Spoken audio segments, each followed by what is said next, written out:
ताज़ा तरीन वीडियोस के लिए चैनल को सब्सक्राइब करके बेल आइकन और ऑल नोटिफिकेशन पर क्लिक करें ताकि आपको मिले हर अपडेट सबसे पहले।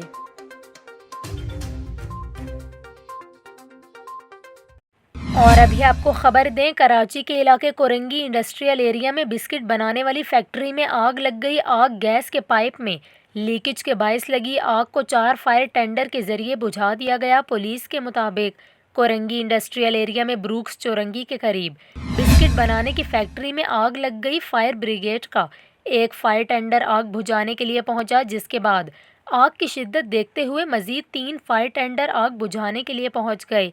रेस्क्यू जराये का ये कहना है कि फायर फाइटर्स ने कुछ देर की जिद्दोजहद के बाद आग को बुझा दिया। आग से कोई जानी नुकसान नहीं हुआ।